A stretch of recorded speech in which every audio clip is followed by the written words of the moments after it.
नमस्कार, times now Navbharat के hi tech studio में आपका स्वागत है। मैं हूं आपके साथ अनुराग सिंह। बुलेटिन की शुरुआत में सबसे पहले आपको ईरान से सामने आ रही एक अहम तस्वीर दिखाने जा रहे हैं। अमेरिका को ईरानी महिलाओं ने अपनी ताकत दिखाई है।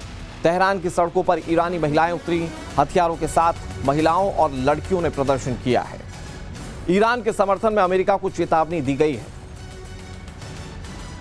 ये तस्वीर आपके सामने तेहरान में कैसे महिलाएं उतरी हैं, हाथ में रॉकेट लॉन्चर हैं, हाथ में आधुनिक हथियार हैं, और ये अमेरिका को सीधा मैसेज देने की कोशिश की जा रही है। ये बताने की कोशिश की जा रही है कि अमेरिका या इजराइल जो ईरानी लोगों के आज़ादी की बात कहते हैं, वो ईरानी लोग ईरान के साथ खुलकर खड़े हैं। और ये देखिए तस्वीरें, कई महिलाओं के हाथ में ईरानी झंडे हैं, कई महिलाओं के हाथ में एम्यूनिशंस हथियार हैं, और ये जो हथियार हैं इससे बताने की कोशिश की जा रही है कि वक्त पड़ने पर ईरानी महिलाएं अमेरिका से लोहा ले सकती हैं।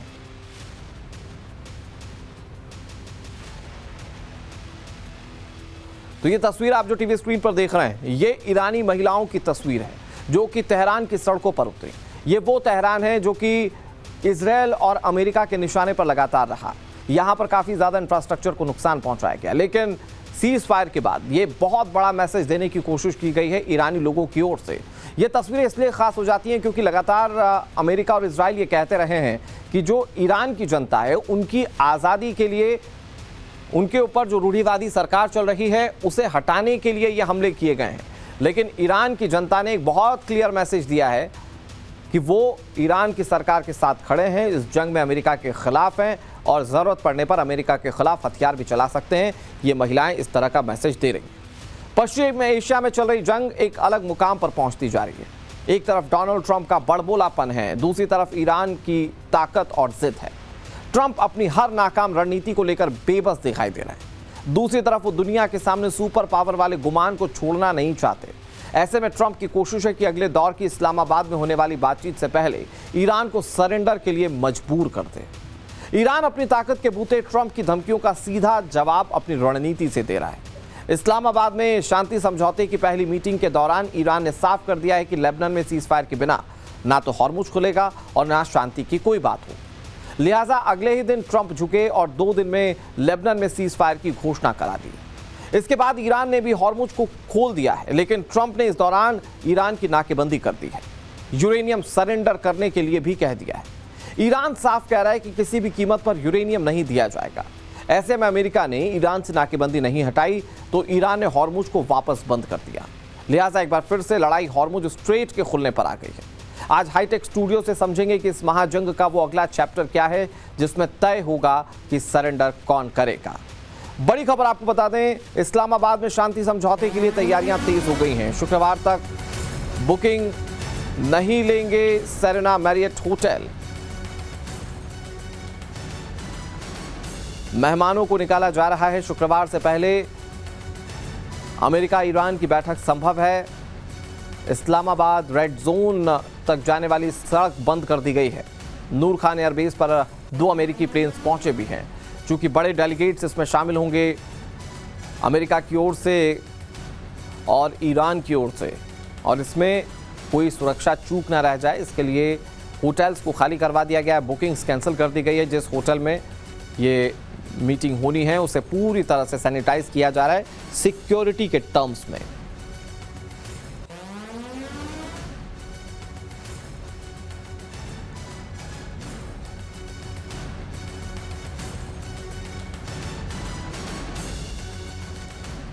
तो बैठक इस्लामाबाद में होनी है, इसकी तैयारियां की जा रही हैं। सवाल यह है कि क्या बातें बन जाएंगी, क्योंकि डोनाल्ड ट्रंप खुलकर कह रहे हैं कि वो यूरेनियम का सरेंडर चाहते हैं। दूसरी तरफ ईरान कह रहा है कि बिना लेबनान को सीज फायर में शामिल किए ये हो नहीं सकता है। दूसरी तरफ ईरान अपनी कई सारी शर्तों को पहले ही इंपोज कर चुका है। इस्लामाबाद में शांति समझौते के लिए टेबल सज रही है, लेकिन हॉर्मुज पर अमेरिका और ईरान में टकराव जारी है। बातचीत से पहले दोनों देश एक दूसरे पर कूटनीतिक दबाव बनाने का खेल खेल रहे हैं, लेकिन आपको टाइमलाइन के जरिए पूरा घटनाक्रम समझा देते हैं। 28 फरवरी को अमेरिका ने ईरान पर हमला किया था, जिसके बाद दोनों देशों के बीच बातचीत खत्म हो गई थी। इसके बाद 6 मार्च को ट्रंप ने ईरान को चेतावनी देते हुए बिना शर्त सरेंडर करने को कहा। साथ ही ये भी कह दिया कि सरेंडर के अलावा कोई और डील होगी ही नहीं। ईरान ने ट्रंप की चेतावनी को डस्टबिन में फेंक दिया। इसके बाद 21 मार्च को ट्रंप ने एक बार फिर से हॉर्मुज खोलने को कहा, नहीं तो ईरान के ऊर्जा ठिकानों पर हमला करने की धमकी ट्रंप ने दी थी, लेकिन ईरान ने इसे कोई खास तवज्जो नहीं दिया। 23 मार्च को ट्रंप ने ईरान से बातचीत का हवाला देकर अपनी दी हुई डेडलाइन को टाल दिया था। उसके बाद वापस हमले की डेडलाइन को बढ़ा दिया।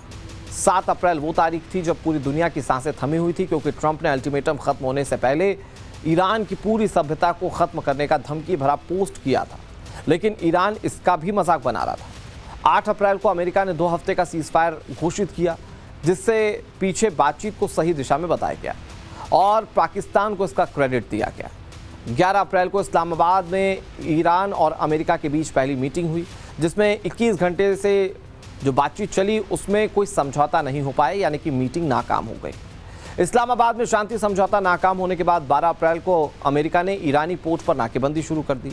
अमेरिकी नौसेना ने ईरानी बंदरगाहों को घेर लिया। इसके बाद 17 अप्रैल को ईरान ने सीजफायर तक हॉर्मुज खोल दिया है, साथ ही दुनिया को पॉजिटिव मैसेजेस भी दिए। लेकिन इस दौरान ट्रंप ने कहा कि नाकेबंदी जारी रहेगी। जब अमेरिका ने नाकेबंदी को जारी रखा तो 18 अप्रैल को ईरान ने हॉर्मुज वापस बंद कर दिया। इसके बाद ट्रंप ने कहा कि ईरान की ब्लैकमेलिंग हम नहीं मानेंगे। मिला जुलाकर कई सारे टकराव के बीच में इस्लामाबाद में अगले राउंड की बैठक होनी है, जिसमें सहमति इस बात पर बननी चाहिए या इसकी कोशिश की जाएगी कि कैसे सीजफायर को आगे एक्सटेंड किया जाए और कैसे इस जंग को खत्म किया जाए। इधर ट्रंप की ईरान को धमकियों और लगातार आ रहे बयानों पर ईरानी राष्ट्रपति का जवाब सामने आ चुका है। ट्रंप को ईरानी राष्ट्रपति मसूद पेजेश्कियान ने जवाब दिया है।